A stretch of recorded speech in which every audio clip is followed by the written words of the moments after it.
Guys निकल चुके हैं दीव से और अब जा रहे हैं सोमनाथ दर्शन के लिए। और लक इतना अच्छा था कि दीव में नागोआ बीच पे थोड़ी सी आज़ादी मिल गई थी, तो हम लोग अच्छे से मज़े कर पाए वहाँ पे। बहुत मज़े किए हमने। और अब 12-1 बजे के बाद वहाँ पे जो लाइफ गार्ड हैं और पुलिस वाले हैं, उन्होंने आके सबको बाहर निकाल दिया बीच से। तो हमारी किस्मत इतनी अच्छी थी कि हम लोग मज़े कर पाए पूरे, और टाइमली हम लोग पहले ही आ गए थे और लोगों से।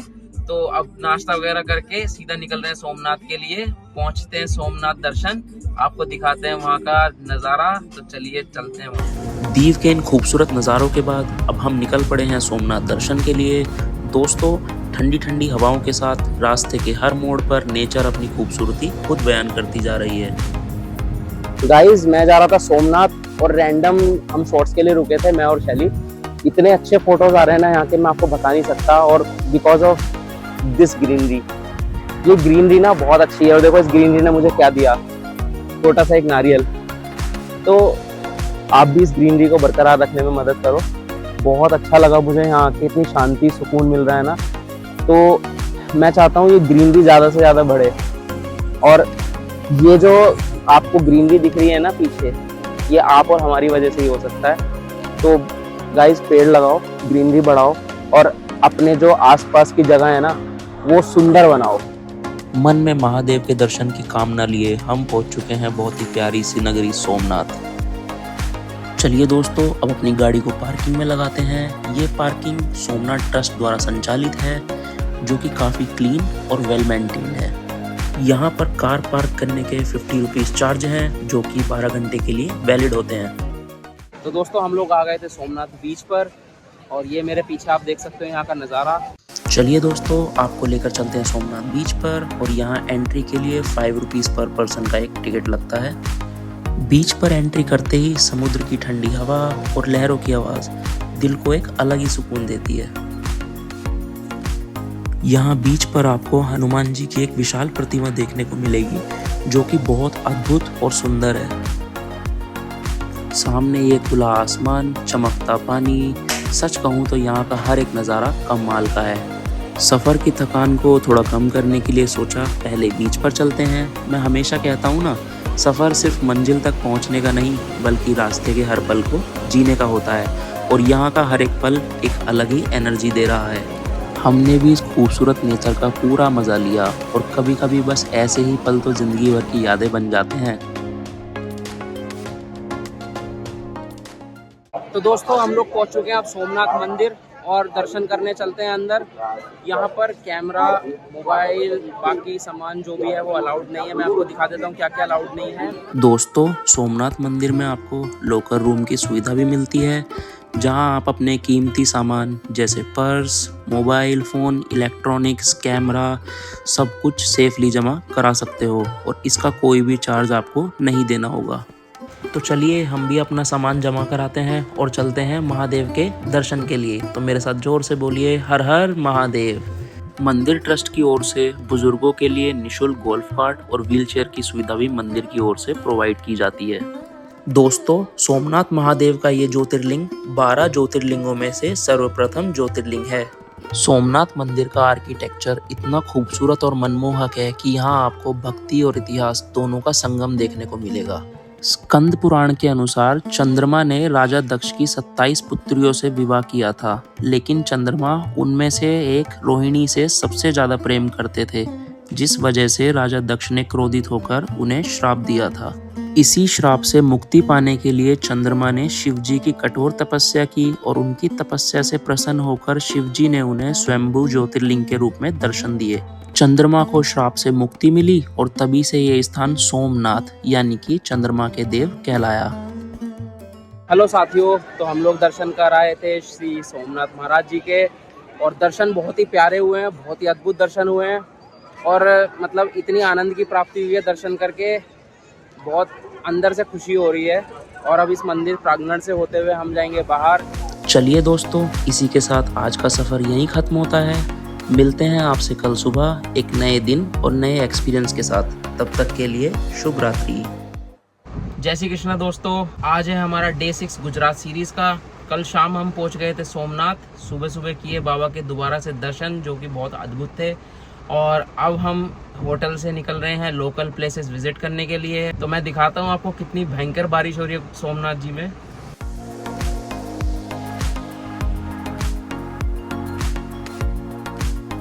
तो दोस्तों ये था मौसम का कुछ करंट अपडेट।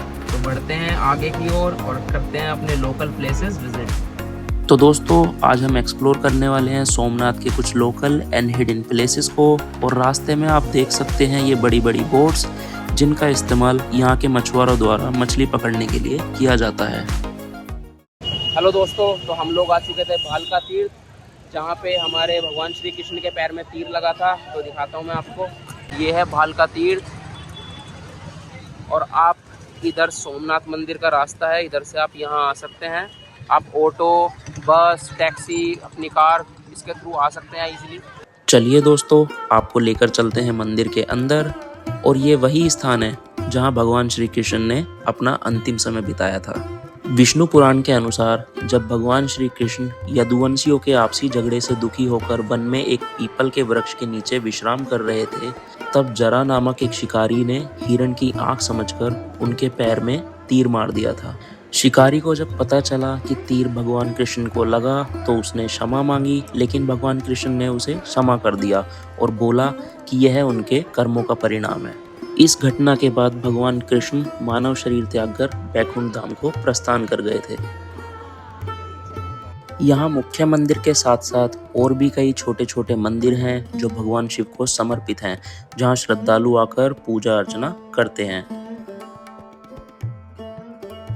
मंदिर प्रांगण के बीचों बीच एक पवित्र कुंड भी है जो सदैव जल से भरा रहता है। भालका तीर्थ के ठीक पास स्थित है ब्रह्म कुमारी मंदिर। यह एक ध्यान और आध्यात्मिक केंद्र है जो ब्रह्म कुमारी संगठन द्वारा संचालित है। यहाँ आपको विभिन्न प्रकार की अनुभूतियों के दर्शन देखने को मिलेंगे।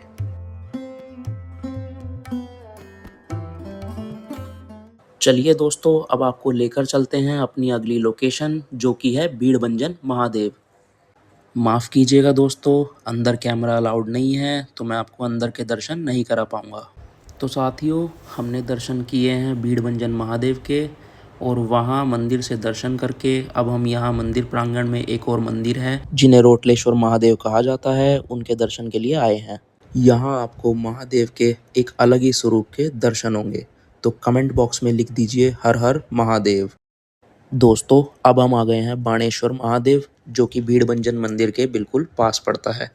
यही वो स्थान है जहाँ से जरा नामक शिकारी ने तीर चलाया था, जो कि श्री कृष्ण को भालका तीर्थ में जाके लगा था।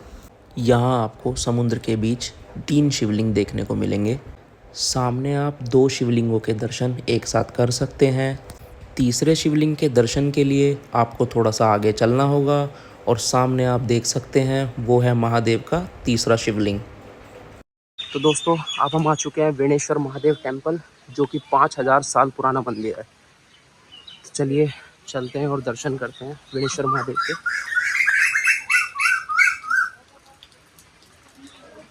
हर हर महादेव। मंदिर में प्रवेश करते ही आपको नंदी जी के दर्शन प्राप्त होंगे। चलिए दोस्तों मैं आपको इस मंदिर के इतिहास के बारे में बताता हूँ। भगवान शिव की एक अनन्य भक्त जिसका नाम राजकुमारी वेणु था, रोजाना यहाँ भगवान शिव की आराधना करने आया करती थी। एक दिन मोहम्मद गजनवी की सेना ने यहाँ आक्रमण किया और राजकुमारी को पकड़ने का प्रयास किया, तो डरी हुई वेणु सीधा मंदिर भागी और भगवान शिव से प्रार्थना की, हे भोलेनाथ मुझे अपनी शरण में ले लो। तभी अचानक एक दिव्य प्रकाश फैला और शिवलिंग 2 भागों में विभाजित हो गया और राजकुमारी उस शिवलिंग में समा गई। तभी से ये स्थान वेणेश्वर महादेव कहा जाने लगा, और आज भी यहाँ शिवलिंग पर उस विभाजन के निशान देखे जा सकते हैं। दोस्तों अब हम आ गए हैं गोलोक धाम, जो कि हिरण नदी के किनारे पर स्थित है, और यहाँ आपको गीता मंदिर और कृष्ण चरण पादुका के दर्शन देखने को मिलेंगे। चलिए दोस्तों सर्वप्रथम आपको लेकर चलते हैं गीता मंदिर में, जहाँ आपको भगवान श्री कृष्ण के दर्शन होंगे।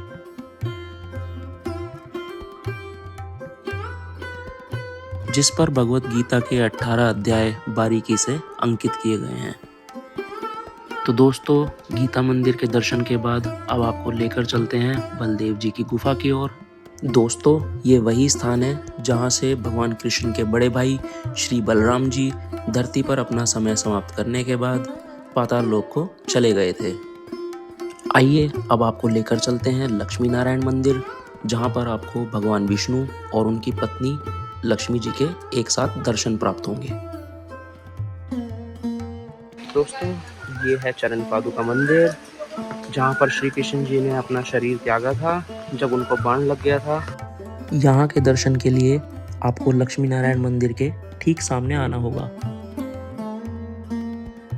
दोस्तों, अब हम जा रहे हैं उस पवित्र स्थान पर जिसे कहते हैं त्रिवेणी संगम। यहाँ 3 नदियाँ हिरण, कपिला और सरस्वती का संगम होता है। आपको जानकर हैरानी होगी कि जो सरस्वती नदी माना गांव, जो कि बद्रीनाथ के पास है, वहाँ से विलुप्त हो जाती है, वो यहाँ आकर अपना दर्शन देती है और इसके बाद तीनों नदियाँ अरब सागर में जाकर मिल जाती हैं। इस पवित्र संगम में स्नान करने से शरीर के सभी पापों का नाश हो जाता है। माना जाता है कि यही भगवान कृष्ण ने अपने कुल के सभी यादुवंशियों की आत्माओं की मोक्ष प्राप्ति के लिए तर्पण किया था। तो चलते हैं अब सूर्य मंदिर और 5 पांडव गुफा की ओर, और यहीं पर हिंगलाज माता का मंदिर भी है। चलिए चलते हैं।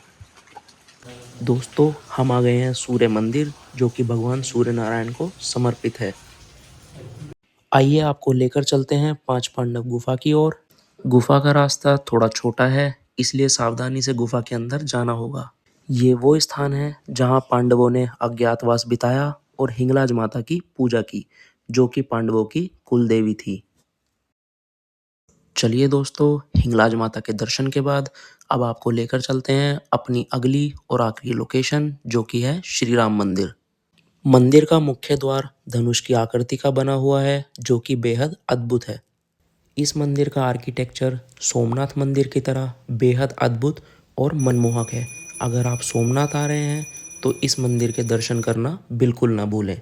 दोस्तों, हमारी सोमनाथ यात्रा यहीं समाप्त होती है। अगर आप सोमनाथ आ रहे हैं तो आइए कुछ बातों को जान लेते हैं। दोस्तों, अगर आप भी सोमनाथ दर्शन के लिए आ रहे हैं तो ट्रेन सबसे अच्छा माध्यम है, लेकिन अगर आप फ्लाइट से आना चाहते हैं तो नियरेस्ट एयरपोर्ट होगा दीव आइलैंड, जिसकी दूरी यहाँ से 80 to 85 किलोमीटर होगी। अगर आप बाई ट्रेन सोमनाथ आना चाहते हैं तो यहाँ का नियरेस्ट रेलवे स्टेशन होगा वेरावल, जो कि यहाँ से 7 से 8 किलोमीटर दूर पड़ता है। अगर बात करें सोमनाथ में स्टे ऑप्शंस की, तो आपको यहाँ पर बजट फ्रेंडली होटल्स और धर्मशाला इजीली अवेलेबल हो जाएंगे। यहाँ पर आपको सोमनाथ ट्रस्ट द्वारा संचालित कई स्टे ऑप्शंस मिल जाते हैं, जो कि मंदिर के पास ही स्थित हैं। यहाँ पर रुकने के लिए आपको सोमनाथ ट्रस्ट की ऑफिशियल वेबसाइट पर जाकर पहले से ही बुकिंग करानी होगी। यहाँ पर रुकने वाले भक्तों को बहुत ही अच्छी सुविधा प्राप्त होती है और साथ ही साथ फ्री पार्किंग फैसिलिटी भी अवेलेबल होती है। उम्मीद करता हूँ ये सफ़र आपको पसंद आया होगा।